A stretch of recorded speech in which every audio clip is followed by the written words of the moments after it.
Well, I am here to talk to you today about two-spirited people and gender in Native American culture. Basically where it goes is to, we have coined a term called two-spirits for our people in general. It's LGBTQ type people. It's not really LGBTQ, it's not really translatable in our languages, so we've come up with a term for everyone to understand. First I want to start with a video, just as to kind of get you going with the flow. It's a documentary about two-spirit people. It's hard to lose someone. She wrote so much. Fred's brief life is so interesting because he had a high degree of self-acceptance about who he was. Didn't want a label. Wanted to wake up in the morning and say, who am I going to be today? The masculine and feminine together are sometimes reflected so completely in the body of one person. It's as if they have two spirits. Half woman, half man, they call it nutclid. Oh, so cool, I'm a nutclid.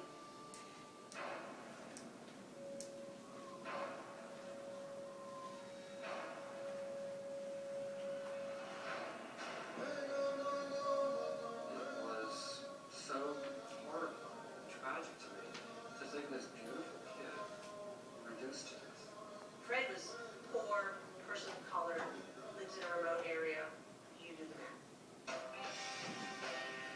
In the life of this place we call America, there is nothing more traditional than two-spirited people. We were getting married here long before it was a glimmer in the eye of the stone wall. He really wasn't breaking rules. He was simply trying to be himself, and a blessing for it.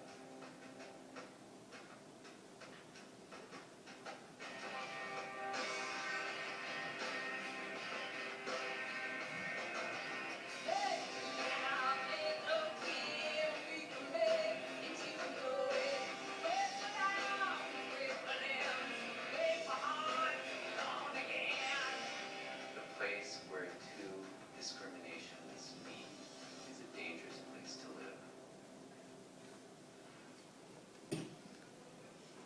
Right, and that's basically a preview trailer of a documentary. Actually, a lot of the people in there are my friends from the different two-spirit societies. It's a really good watch just to see that, you know, there was a place where people were accepted traditionally. It's not a new thing. We're not new people. So, you know, with what is a two-spirit, generally in our cultures, different tribes, gender is where we go by, and gender is not a biological thing. It is something that is spiritual, and it's a role you take in society. So we actually have our own place in society in each tribe. The picture in the middle right here is everyone, actually everyone in all these pictures are cross-dressed. They're taking the opposite role during, the ones in the middle are for dance regalia, and the ones on the outside, they're just regular regalia and sometimes dance. This one right here, which was born a man, is Weewa. She's actually translates to man-woman as her name. She's a southwestern Zuni, and back in the early part of the American culture that was created after the colonials came here, she was actually asked to go to DC and show about her people, but they actually did not know that she was, in a sense, trans. She was transgendered. And her tribe, everyone had accepted her as who she was, and not only that, since she was two-spirited, she was actually held up high in the tribe. And in any tribe, the two-spirit usually was someone held high in the tribe because they had both the spirit of the male and the female inside of them. This is part of our culture. In our culture, everything is in circles. So we have everything makes a complete circle. We don't do lines. We don't divide anything. We're not bilateral or anything like that.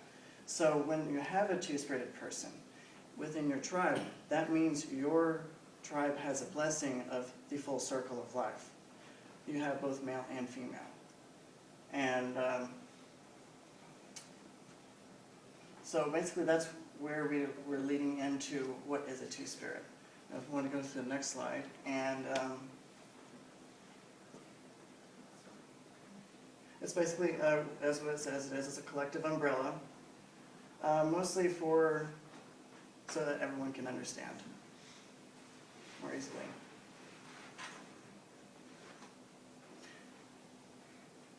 And this goes into more detail about genders. In each bullet point here, I have examples that come from all kinds of sorts of tribes. On the first one, for example, in the Navajo, they have a third and fourth gender, which the third gender is when you are born a male but you take on a female role. And the fourth is when you are a female and take a male role in the society. And that's when you heard that woman in the documentary say, oh, he's Nakli. That means, in Navajo, that means it's a person of the third gender. And again, it's not bilateral. It's all about spirituality. And if you look in certain tribes, like the Inuit tribes, it wasn't even just about being born that way. Sometimes you had to take on another role in life. And so then you took on upon another gender. Say in survival, the father in the family is killed, well, someone needs to go hunting. Someone needs to go take care of the family. So sometimes the daughter in the family would take that role, and they would actually change the whole gender. Also, the biggest thing is that in all of the tribes, we're usually the caretakers of the orphans and the elders. We're basically the adopters. We take care of everyone in the family. We take care of everyone in the tribe. We are very inclusive of everybody. We're considered, of course, spiritually powerful just because we have the full circle of life. And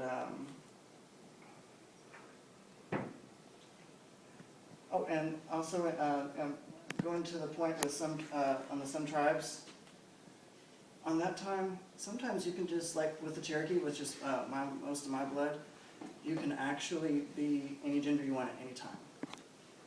They don't care who you are, as long as you're being a good person. And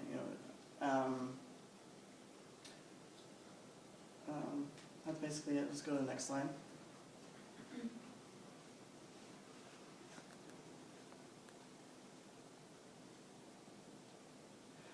All right. We came upon the two-spirit name because there was a tribe that did use something that could be translated into the words two-spirit. It was actually formed by a group out in Winnipeg. They decided that it was a term that was most able to be accepted by the general public, so that way people could understand us. And in this sense, it also unifies us. Since there are so many different terms in different tribes, we can all come together as a whole and even be an advocacy.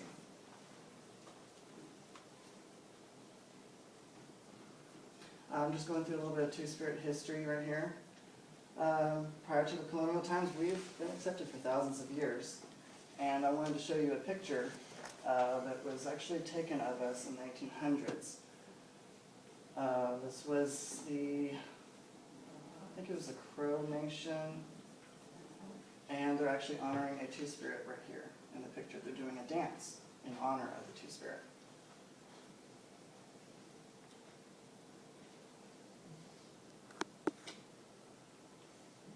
All right, next in history is the colonials came over, and there was a lot of assimilation and genocide. That's how we lost our ways. That's how, in America, we didn't accept people no longer because we were almost forced to in some cases.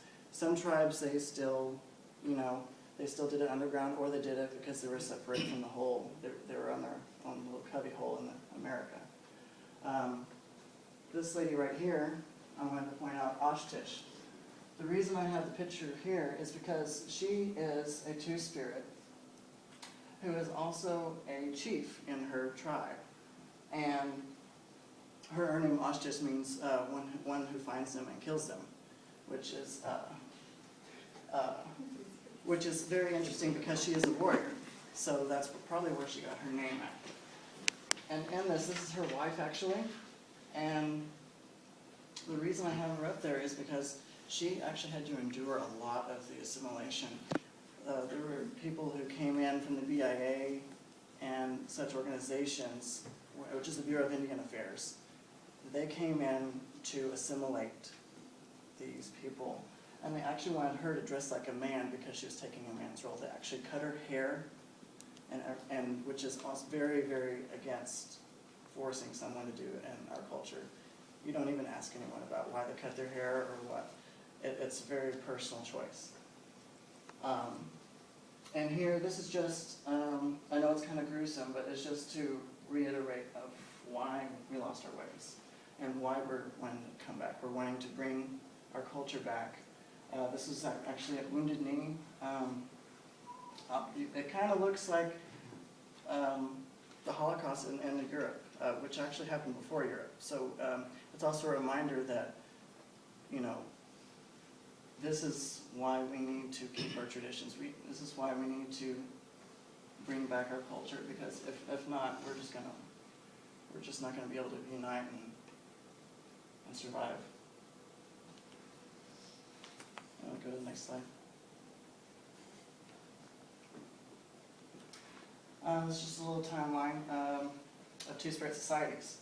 The creation of GAI, which is Gay American Indians, was formed in San Francisco in 1975. This had happened because there were some elders and also a group of people who wanted to bring the traditions back into our culture. And in 1990, Two-Spirit was coined after the groups had been spreading out into different locations across North America.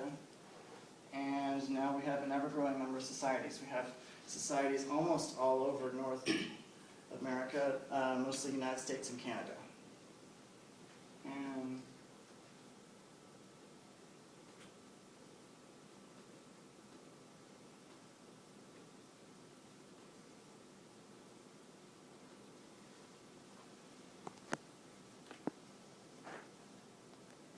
And also our societies do act as advocacy. We're actually having workshops and everything else like that, and different gatherings we have. Actually, this is a picture right here, but I was at the international gathering. So there's people from all over Canada and the United States that have come to represent each society to talk about different advocacy issues that we can talk about, and also how we can learn about our own culture even further.